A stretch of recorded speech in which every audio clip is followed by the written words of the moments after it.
हे friends, मैं YouTube channel Harshita Singh पर आपका बहुत बहुत स्वागत है। फ्रेंड, एक बार फिर मैं आपके लिए वीडियो लेकर आ गई हूँ। आई होप कि आपको मेरा वीडियो अच्छा लगा। वीडियो अच्छा तो लाइक मत जरूर कीजिएगा, चैनल पर नया हो तो प्लीज़ सब्सक्राइब जरूर कीजिएगा। तो चलिए शुरू करते हैं आज का वीडियो। तो मैं आज की वीडियो का टॉपिक है नियम। जैसा कि मैंने आपको मैं इस समय आपको योगा से संबंधित वीडियो दे रही हूँ। तो इसमें मैंने आपको योगा के बारे में, योगा क्या है उसके बारे में बताया था। और फिर आपको मैं बताया था मैंने कि योगा में अष्टांग योग होते हैं। तो अष्टांग योग में आपके 8 अंग हैं, जिसमें मैंने आपको कल की वीडियो में यम के बारे में बताया था कि यम क्या होता है, उसके कौन कौन से तत्व होते हैं। और आज की वीडियो में आपको नियम के बारे में बताऊंगी कि नियम में कौन कौन से तत्व होते हैं। तो चलिए देखते हैं क्या है। तो नियम एक व्यक्तिगत अनुशासन है। नियम एक व्यक्तिगत अनुशासन है। अपने प्रति किए गए शारीरिक व मानसिक स्वच्छता ही नियम है। अपने प्रति किया गया शारीरिक व मानसिक स्वच्छता ही नियम है।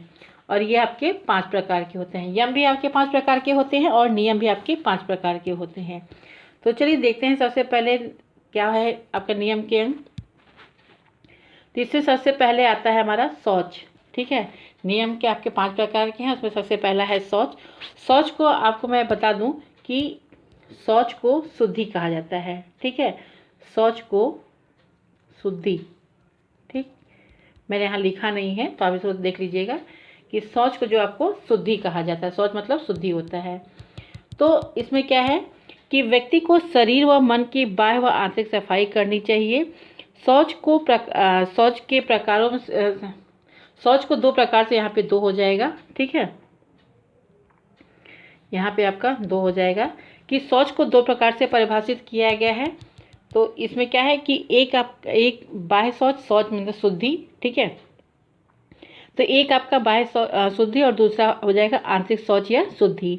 बस बाह्य शौच में आपका नहाना और बाह्य साफ सफाई है, जैसे कि हम ब्रश करते हैं, नहाते हैं, कपड़े चेंज करते हैं, तो ये आपकी बाह्य सफाई हो जाएगी। और आंतरिक शौच में पर्याप्त मात्रा में पानी पीकर आंतरिक सफाई करने से है। ठीक है, क्या होता है हमारे अंदर कफ जम जाता है, तो उसके लिए भी हमको आंतरिक और बाह्य साफ सफाई करनी चाहिए। पानी से नहाना धोना, कपड़े साफ सुथरा पहनना और पर्याप्त मात्रा में पानी पीना। पर्याप्त मात्रा में जब हम पानी पीते हैं तो हमारे अंदर कोई भी विकार नहीं रह जाते हैं, वो हमारे मूत्र के द्वारा बाहर निकल जाते हैं।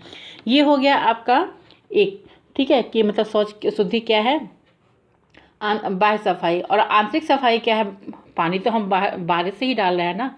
तो दूसरा हो जाएगा आपका जो शुद्धि की दूसरा प्रकार है वो हो जाएगा आपके विचारों की शुद्धि। ठीक है, ध्यान रखिएगा अपने मन की। ठीक है, अपने मन की साफ सफाई भी, एक सेकेंड, अपने मन की सफाई पर भी ध्यान देना चाहिए। हम नहाते धोते तो हैं, अच्छे कपड़े पहन लेते हैं, परफ्यूम डाल लेते हैं, बाल बना लेते हैं, वो तो ठीक है, लेकिन अपने मन के अंदर भी साफ सफाई रहनी चाहिए। यानी कि हमारे जो विचार होते हैं, बुरे विचारों का त्याग कर अच्छे विचारों को आत्मसात करना चाहिए। ठीक है, नहाना धोना, साफ पानी पीना, ये हमारे आपके बाहर सफाई हो जाएंगे।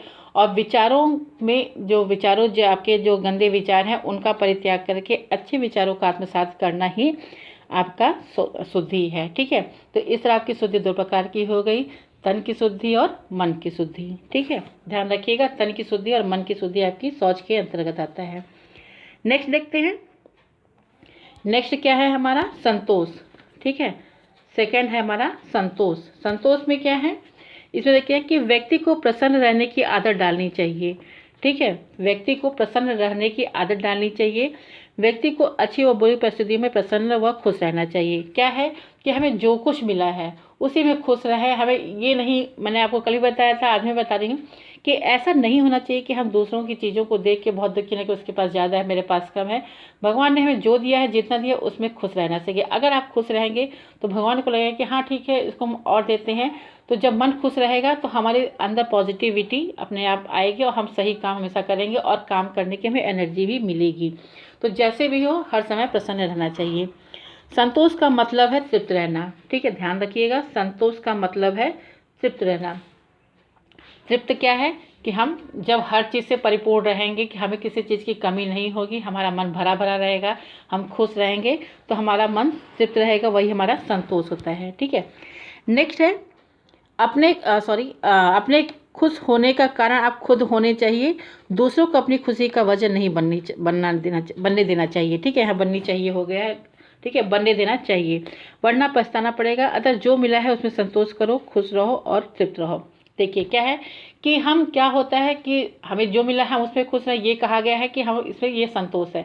अब ऐसा नहीं है कि हम अपनी खुशी का कारण किसी और को ढूंढें कि उसके पास जाएंगे, वो हमें ऐसा कर दे तो हमें खुश रहेंगे, या वो हमारे साथ हो जाए तो खुश रहेंगे, वो हमसे अच्छी बातें कर ले तो हम खुश हो जाएंगे, हमें उसका साथ मिल जाए तो खुश रहेंगे। ऐसा नहीं होना चाहिए। हम अपने आप से खुश रहना सीखें, अच्छे विचार करें, अच्छा विचार मन में रखें, अच्छे कर्म करें तो हम खुश रहेंगे।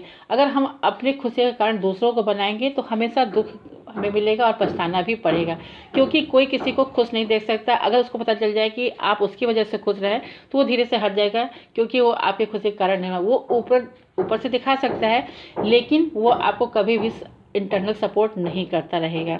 ठीक है, तो इसीलिए कहा गया है कि जो मिला है उसमें संतोष करो, खुश रहो और तृप्त रहो। ठीक है, ध्यान रखिए। ये आपका संतोष की डेफिनेशन है, मतलब संतोष क्या होता है इसके बारे में बताया गया है। आपके एग्जाम में पूछ सकता है संतोष क्या है, तो ध्यान रखिएगा इस चीज़ का। ठीक है, तो अगर आप मेरे वीडियो पर अभी तक बने हो, आपको वीडियो अच्छा लग रहा है तो प्लीज़ वीडियो को लाइक कमेंट जरूर करो, और चैनल पे नए हो तो प्लीज़ सब्सक्राइब इसको ज़रूर करो। ओके, चलिए नेक्स्ट देखते हैं। हमारा थर्ड पार्ट है, इसका थर्ड अंग है तप। ठीक है, थर्ड अंग है हमारा तप। तप में क्या कहा गया है? तप का अर्थ है स्वयं से अनुशासित होना रहना। ठीक है, तप का अर्थ है स्वयं से अनुशासित रहना, कि जो हम करते हैं हमें खुद से अनुशासित, हमें दूसरा कोई ना चलाए कि तुम ऐसे करो वैसे करो। हमारे अंदर इतनी पॉजिटिव होनी चाहिए, हमारे अंदर हमारे ऊपर इतना अनुशासन होना चाहिए कि हम जो कर रहे हैं वो सही करें, हमें किसी की ज़रूरत नहीं पड़ता। मैंने कहा कि अपने खुशी का कारण आप खुद बनिए, दूसरों को मत बनाइए। सद्मार्ग पर चलते आई हुई सभी मुश्किलों को सहन करना, तब से शरीर व इंद्रियों को शुद्धि होती है। देखिए क्या है इसमें, क्या कहा गया है कि सद्मार्ग पर चलते चलते आई सभी मुश्किलों का सहन करना। जब हम सही मार्ग पे चलते हैं, सत्य के मार्ग पे चलते हैं, सही आचरण करते हैं तो हमें अनेक मुश्किलों का सामना करना पड़ता है। उन मुश्किलों को दूर करके जब हम सही काम करते रहते हैं वही हमारा तप है। यानी कि हम चीज़ों को त्याग कर दें कि हमारे पास फ्रिज नहीं है, हमारे पास एसी नहीं है तो हम नहीं रह सकते हैं, हम कैसे कुछ रहे, हर समय हम उसकी कोरोना लेके बैठे, ऐसा नहीं होना चाहिए। तो जो भी मुश्किल है उसको छोड़ के हम खुश रहना सीखें। तब से शरीर व इंद्रियों की शुद्धि होती है। जब हम खुश रहेंगे तो हमारे मन में किसी के प्रति भी कोई भी विकार नहीं आएगा, कि कोई भी दुर्भावना नहीं आएगी, तो हम शुद्ध रहेंगे, हमारे आत्मा शुद्ध रहेगी, हम खुश रहेंगे, हम प्रसन्न भी रहेंगे। तब से अशुद्धियों का नाश होता है। तब से व्यक्तियों के मन में पवित्र विचार आते हैं और इंद्रियों पर विजय प्राप्त होती है। क्या बोला मैंने? कि जब आप मन में आपके कोई गलत विचार नहीं आएंगे, आप दूसरों की खुशी को देख के दुखी नहीं होंगे, आप अपने आप में खुश रहेंगे, तब आपको क्या होगा कि आपकी इंद्रियां जो हैं क्या है, आँख नाक त्वचा जीभ, तो आँख से आप देखेंगे नहीं, आप एहसास नहीं करेंगे उस चीज़ का, आप टेस्ट नहीं करेंगे हाँ वो बढ़िया बढ़िया खाना खा रहा है, वो रोज़ होटल में जा रहा है। आजकल फेसबुक का जो चलन है, लोग फेसबुक पे डालते रहते हैं कि अरे आज ये बर्थडे है, आज एनिवर्सरी है, आज ये पार्टी है, लोग जाके फेसबुक पे उस पर डालते हैं, और आप अगर उसको देख के दुखी होते करिए यार वो तो रोज़ पार्टी करता है और रोज़ मैं घर में खाना खाता हूँ या खाती हूँ, जो भी है। तो वो चीज़ों को छोड़ के आपको जो मिला है उसमें खुश रहिए। अगर आप अपने इंद्रियों पर विजय प्राप्त कर लेते हैं तो इससे अच्छा शुद्धि क्रिया आपके अंदर नहीं मिलेगा। जब आप इन चीज़ों से दूर हो जाओगे तो मन में एक बड़ा संतोष जो मिलेगा आप उसमें खुश रहोगे। ठीक है, थोड़ा सा ये ज़्यादा भाषण हो जा रहा है, लेकिन जो सही है वो सत्य है, इस चीज़ का ध्यान रखिए। दूसरों को खुश देख के आप मत दुखी होइए, आपके पास जो है उसमें खुश रहना सीखिए। चलिए नेक्स्ट है आपका चौथा अंग। नियम का चौथा अंग क्या है? स्वाध्याय। ठीक है, नियम का आपका चौथा अंग है स्वाध्याय। स्वाध्याय का अर्थ है आत्मचिंतन करना। स्वाध्याय का अर्थ है आत्मचिंतन करना। इसमें क्या कहा गया है कि वेद, उपनिषद व धर्मशास्त्रों की पुस्तकों का अभ्यास करना व श्रवण करना चाहिए। ठीक है, स्वाध्याय का मतलब हम अपने बारे में जानें, अपना अवलोकन करें। ठीक है, तो ये कैसे होगा? पॉसिबल होगा जब हम अच्छी अच्छी किताबों को पढ़ेंगे, आध्यात्मिक किताबों को पढ़ेंगे, जो भी बुक मोटिवेशनल बुक पढ़ेंगे, तो उससे हमारे अंदर का ज्ञान प्राप्त, हमें अंदर का ज्ञान मिलेगा कि हमें अपने बारे में जानेंगे कि हमारे अंदर क्या कमियां हैं, उसको हम दूर करेंगे।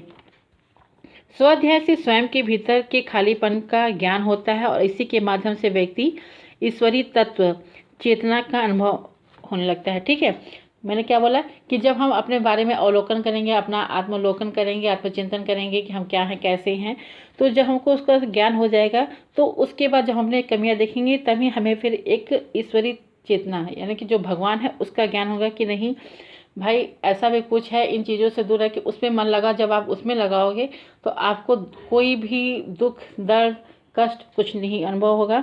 बस आपको लगेगा कि बस भगवान के मन में शरण में चले जाओ, सब ठीक हो जाएगा।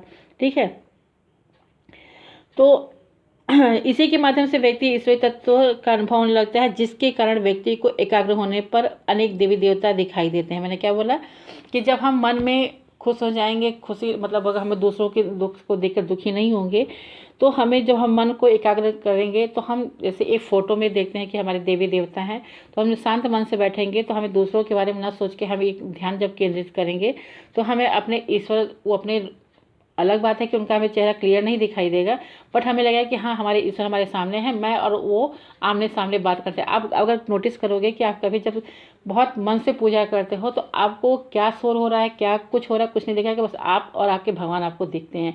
आप रियल में कभी बैठ के करके देखो तो कभी जब मन नहीं लगेगा पूजा में तो कोई इधर से बोल रहा है, कोई इधर जा रहा है, कुछ खा रहा है, तो उसका एहसास होगा। अगर आप सच्चे मन से पूजा करने बैठते हो तो आपको यह एहसास होता है कि हाँ भगवान और आप आमने सामने होकर बैठ के बात करें। और जो सच्चे मन से पूजा करता है या प्रार्थना करता है, मन में भगवान को, मन में भगवान में अपना मन लगाता है, तो आप देखोगे कभी कभी कुछ जो बुजुर्ग होते हैं या जो सच्चे मन से पूजा करते हैं वो भगवान से पूजा करते करते वो रोने भी लगते हैं।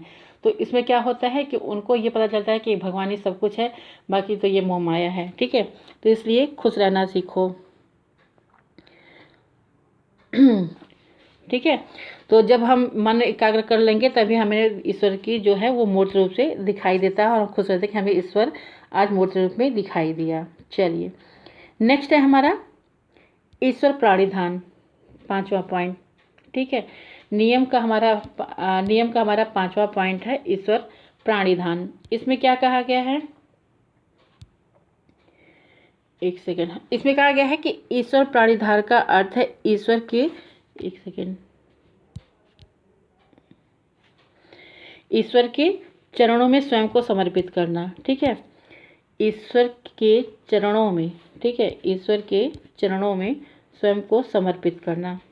ठीक है, वही चीज़ है कि जब हमें ज्ञान हो जाएगा चीज़ों का, एक सेकेंड, ठीक है, जब हमें चीज़ों का ज्ञान हो जाएगा तो हमें पता चलेगा कि कोई दुख दर्द नहीं है, कोई कष्ट नहीं है, हम अपना पूरा का पूरा ध्यान ईश्वर में समर्पित कर देंगे। व्यक्ति को बिना किसी इच्छा के या फल के अपने कर्म करते रहना चाहिए। अपनी भक्ति व अपने कर्मों को ईश्वर पर न्यौछावर करना ही ईश्वर प्राणिधान है। ठीक है, क्या होता है कि जब हमें कोई कष्ट नहीं होगा, कोई दुख नहीं होगा, दूसरों को देख के दुख, हमें जो मिलेगा हम उसमें खुश रहेंगे, तो हम अपने काम सही तरीके से करेंगे, अपनी पूरी भक्ति अपने ईश्वर में लगाएंगे। ईश्वर का मतलब ये नहीं है कि हम दिन भर पूजा पाठ कर रहे हैं, भगवान जी का राम राम राम राम कर रहे हैं, ऐसा नहीं। एक टाइम है, एक लिमिट है, उसमें कीजिए। हम अपना जो काम करते हैं उसके प्रति भी भक्ति रखना ही भी एक ईश्वर की प्रार्थना ही है। कहा गया है कि घर की जो महिलाएं होती हैं ऐसा नहीं है कि वो सुबह से उठ के पूजा पाठ कर रही हैं, नहीं। जो आपके घर के काम है, आपके बड़े बुजुर्ग जो हैं, आपके माता पिता, सास ससुर जो भी हैं, उनकी सेवा करना, अपने बच्चों को मतलब खाना पिलाना खिलाना, जो घर के काम जो भी होते हैं वो भी एक प्रकार की भक्ति ही है। अगर आप उसको करते हुए, इन अपने कामों को करते हुए भगवान से प्रार्थना करते हैं तो भगवान उसको स्वीकार करते हैं। पता चला कि बूढ़े माँ बाप को खाना नहीं मिला है, वो घर में बैठे हैं, आप निकल के पूजा करने, तो ऐसा नहीं है। ठीक है, अपने कर्मों को करते रहना चाहिए, वही आपकी सच्ची भक्ति है।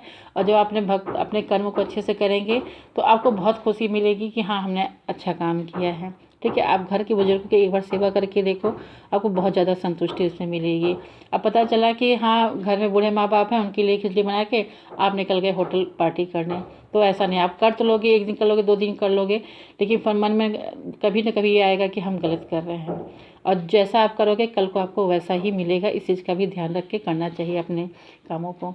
तो अच्छे कर्म करो और अच्छी चीज़ों को आत्मसात करो, मन में अच्छे विचार लाओ, तो इससे शरीर और मन दोनों संतुष्ट रहेगा। ठीक है, तो कृष्ण ने कहा है कर्म कर फल की इच्छा मत कर। ठीक है, आप अपने कर्म करते रहिए, फल की इच्छा मत करिए कि हमने इतना कर लिया हमें कुछ नहीं मिला। अगर आप अपना सही कर्म करोगे तो एक ना एक दिन उसका फल जरूर मिलता है और अच्छे का अच्छा ही होता है, इस बात का ध्यान रखें। तो सब कुछ भूल के अपना ध्यान पूरी तरह से अपने ईश्वर में लगाओ, अपने कर्म में लगाओ, अपनी भक्ति में लगाओ। ठीक है, तो यही कहा गया है नियम, अपने आप को सही तरीके से रखना, संयमित करना, नियंत्रित करना, टाइमली काम करना, अपने आप को मैनेज करना ही ईश्वर प्राणिधान है और ये नियम के अंतर्गत आता है। ठीक है, तो अपने आप को पूरी तरह से हर शरीर और मन से शुद्ध रखो, अपने आप को, अपने कर्मों को, अपनी भक्ति को सब ईश्वर में लगाओ, यही आपका नियम बताया गया है। तो वीडियो अच्छा लगे तो लाइक कमेंट जरूर कीजिएगा, चैनल पर नए हो तो प्लीज़ सब्सक्राइब जरूर कीजिएगा। Okay, thank you so much and all the best.